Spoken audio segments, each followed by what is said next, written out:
Now live, this is Football at 4. We go into a game with a plan if that were to happen. We go into a game with a plan if both guys were to go down and Tanner were to be in. That's just something you go through on your weekly process. So, again, that's not something that's a on-the-fly thing. That's something that's been discussed all week. That was Nick Sirianni talking about what would happen if Jalen Hurts can't go. He was asked today if Jalen Hurts does not practice this week, would he be able to go? They talked a little bit about that possibility. It's Football at 4, powered by the Inside the Birds podcast. Geoff Mosher is here. And, of course, Bet365 brings you Football at 4. Whatever the sport, whatever the moment, it's never ordinary at Bet365. Well, Geoff Mosher, one loss can change the thought process a big way, a lot. And you heard what Nick Sirianni said, kind of talking about his quarterback situation. Are you, Geoff Mosher, concerned about Jalen Hurts' availability this week or big picture at all? Or do you think this is, because this seemed to happen to him before. He hurt the ankle. He missed the game. He had to come back and play that giant game the one year when he was banged up. So are you a little concerned about Jalen Hurts getting hurt at this stage of the season? Not really, Mike. More big picture, like you asked, than little picture, because the Eagles, I think, by losing to Washington, have essentially, all but locked up the fact that they're not going to get the number 1 seed. They'll be the number 2 seed, and I don't think even if they lose the next 2 games, they're pretty much locked into the number 2 seed. They own the tiebreaker with the Rams, so the only thing you'd have to worry about is Washington going 2-0 and the Eagles not.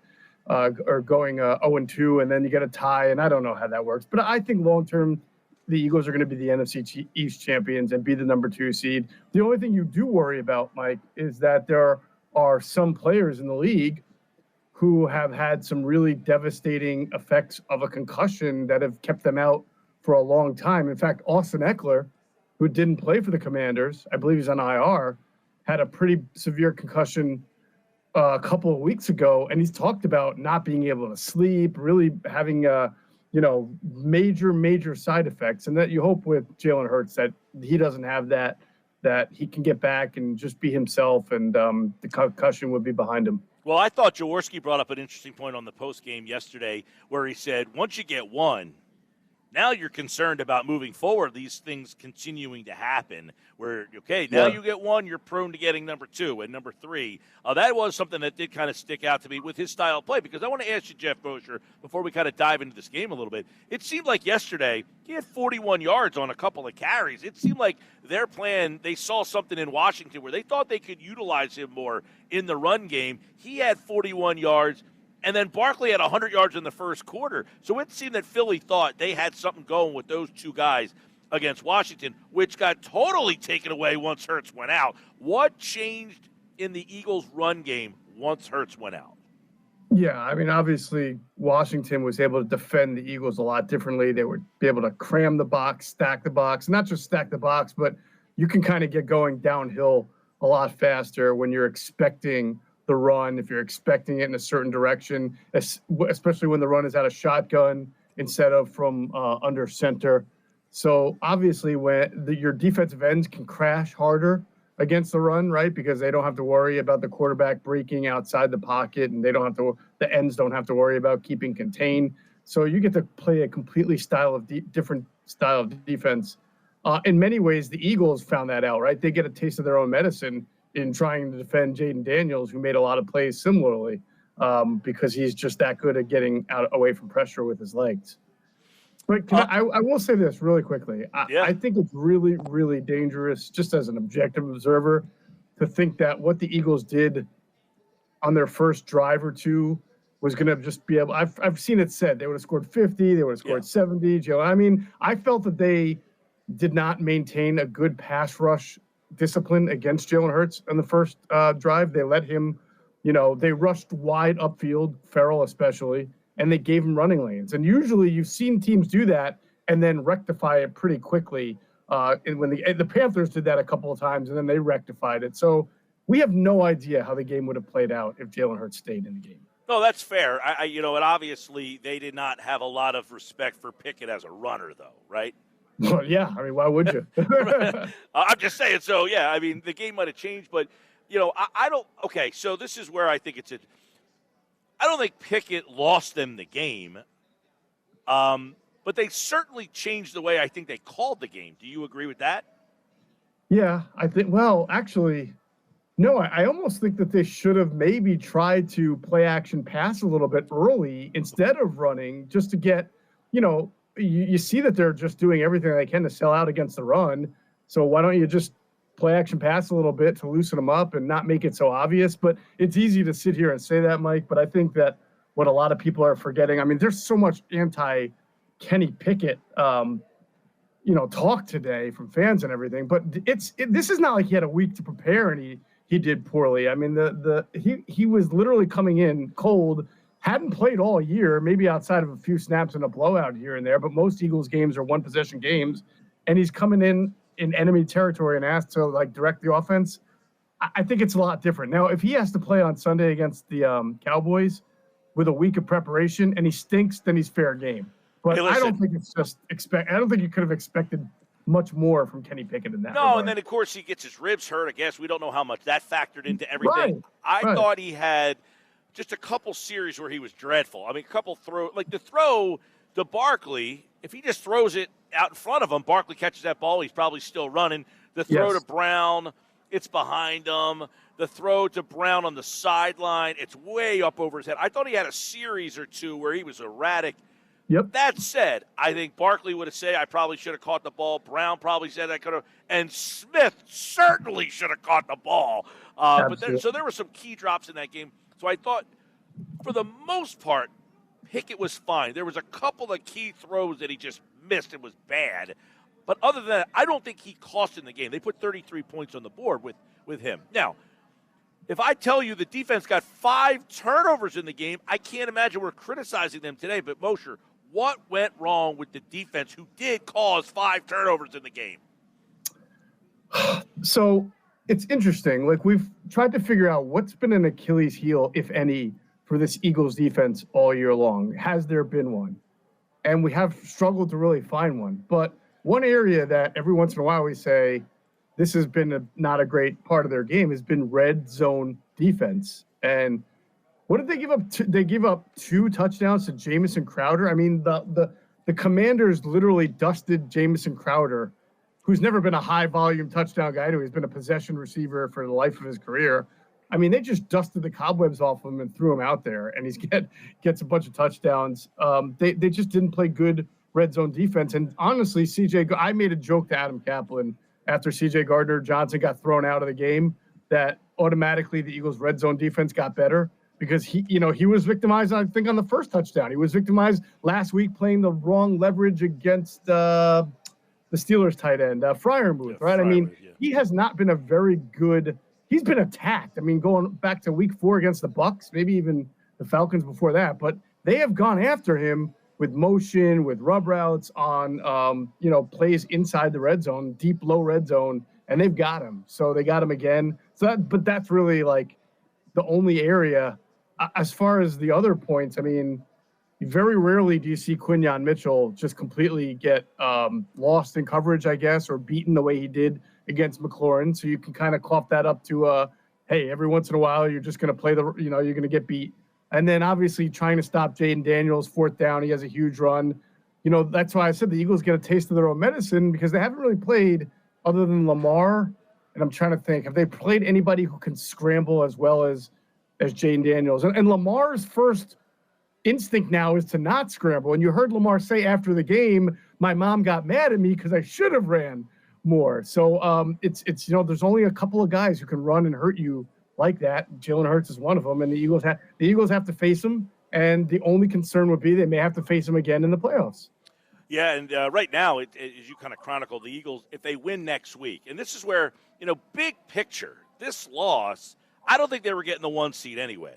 You almost feel that they kind of needed this loss just to reset themselves, refocus themselves, and then you get your bye week in Week 18 when you play the Giants, and hopefully you win against Dallas, and then you clinch the division and the 2 seed, and that the Week 18 game doesn't mean anything, and there's your bye. Go out and win 4 games in the playoffs, which most of them will be at home. Now, you might face Washington and or Green Bay in that first-round game, that first-round game doesn't seem like it's going to be a gimme. No, and it's funny that you bring that up because sometimes I annoy my listeners with this, but I nerd out a little bit with analytics as far as win streaks and win totals. And, I would argue now in retrospect, and I said it in the postgame show, if you're going to lose a game, that's the one to lose, because what are the statistical odds that you were going to win? I guess to not lose and win the Super Bowl would be a 17 or an 18 game win streak. Yeah, we had talked about it on our show here, Moshe. Once this win streak started going, and it was like, if you don't lose another game, you're going to win 17 straight games if you don't get the 1 seed. If you got the 1 seed, it would have been 16 straight games. Right. That doesn't sound attainable to me. It's I don't think any team has been able to do it other than the 72 Dolphins, and I don't know how many games that they played that year. So I would say my favorite expression is when you start to win a lot of games in a row, every win you get means you're just closer to your next loss. And that's just the reality of the law of averages. And so the Eagles lost the game. It doesn't really hurt them in the long run. They're still going to win the NFC East, barring some major collapse. They're still going to get the number 2 seed. And they're still going to have a first-round matchup, either, like you said, against the Washington or the Packers. So even honestly, Mike, even if they lose to the Cowboys, I don't think it really changes the dynamic or the equation. They are locked into the 2 seed. So at this point, well, the only thing there would be if they lost to Dallas, they would have to play Week 18 and win that game against the Giants. Correct. So that would change. Depends. Because if Washington loses next week, yes, then they wouldn't have to do that. So correct. Yeah, if Washington lost, then yes. But if Washington wins, they would keep the pressure on you. Then it would really be a Week 18. If Philly wins, they would still win. But if they lost and Washington won, there you go. So you want to just get this thing completed and over with so that you don't have to play your players in Week 18. You really want to get that rest. Yeah, you would like to get that rest. Geoff Mosher, Football at 4, powered by the Inside the Birds podcast here. Devontae Smith drops that pass. Obviously, he said after the game, you could put this on me. The pass, it was terrible. But that's not why they lose the game, is it? Well, I mean, it's not why they lost, but it's one of the reasons they were. Well, I say that. Super Bowl. I say that because they lost the game earlier this year where Saquon Barkley dropped the ball. They are 2 drop passes away from having 1 loss. So I know we've had this discussion before where I think it's you that said, well, I hate when people say that as long as he catches that ball, they win that game. If Devontae Smith catches that ball, do we feel differently today, or do we still feel like there are some things that need to be cleaned up? Oh, no, I think everybody would feel much differently today if Devontae Smith caught the ball. They would say that's a hard-fought division game against a team that's played over its head all year long, and you're lucky you got out of there with a win. I really think that some of that stuff would be ignored that's being talked about now. And it's funny, you're right, because, Xavier Legette, I'm sure the Panthers are thinking we were that catch away from sending the Eagles to a loss 2 weeks ago. So the Eagles now have 2 games that they've won because of that, and 2 games that they've lost because of that, right? Atlanta and Carolina were kind of fluky in how they won. A guy drops a pass or 3 guys run into each other. And then they've lost games because Barkley and Devontae Smith drops it too. So it all evens out, Mike. It all evens out in the wash. Give me your thoughts on why the C.J. Gardner-Johnson thing was so important. There's a lot of people saying, you can't get kicked out of that game, So what happened after that kind of ensued that made that such a big play? I don't know that it did. Honestly, I mean, it was. You'd have to show him. I'd have to go watch the tape and see if Tristan McCollum did a terrible job in coverage. After C.J. Gardner-Johnson went out, to really see if that changed the landscape of the game. I will tell you, I don't think he deserved, based on what I've just seen on video. I don't think what he did was all that bad. However, you have to sleep in the bed that you make. This is the type of player you are. Everybody knows it. The opponent knows it. The referees know it. Same thing with Jalen Carter. When you just kind of touch an offensive lineman, he's going to fall over and act like you just punched him in the chest because you have a reputation. So the Eagles have to be very aware of what their reputation is, that the refs are watching them because of all their extracurriculars, whether it's taunting or whether it's, what it was just last week, right? That Jalen Carter sort of punched a guy in the face and got away with it, right? So they're targeted, they're marked, and they're targeted and marked because of their own behavior and actions. So you can't blame anybody else. You could say the refs are soft. You could say this is not the way football used to be played, and that's fair. But this is the way it is in 2024. Yeah, and listen, they did kind of, obviously they scored 22 points in the fourth quarter. They did take some shots right down the middle of the field there where Chauncey Gardner generally roams the area. So are you taking those shots in the middle of the field as much? They got to pick, though. They got to pick from Reed Blankenship. They did. So, yeah, I don't know. It's hard to tell. It really is. I feel like most of Washington's biggest plays on the last two drives were sort of like small you had one to Ertz, you had one on the left side to Diami Brown, but then really the backbreakers were Jaden Daniels kind of runs and then the red zone touchdowns. And again, CJ's been a liability in the red zone all year long. Yeah. Well, listen, to get five turnovers and lose that game is unbelievable. When you think about it, but it was and I thought the special teams had a rough day at the office. They were getting the ball, I felt like, at the 40-yard line all day long. The only thing I guess was, I don't know, man, because Elliott made a couple kicks, and then he missed a 52, and he came up short. And I was like, man, what a weird dynamic of a year Elliott's having, where he comes up short on like a 52-yarder? He did make a 50 at some point. He finally made the 50, but I got to be honest with you. Anytime he's out there now, I don't feel great. Yeah, I thought the 52, I would love to have known a little bit more about the wind conditions. It was obviously, I think all of the kicking and the punting seemed to be impacted by how cold it was, Mike. It's just harder to get distance there. He did nail the 50-yarder that counted. I'm not as down on it. I had a weird feeling on the 52-yarder and he kicked it well. It just, to me, if you're missing left or you're missing right, there's something going on with the operation. If you're just a yard short, which is what it was, right? It was right on line, but it was a yard or two short. That to me makes me think that was weather related more so than anything. But I could be wrong.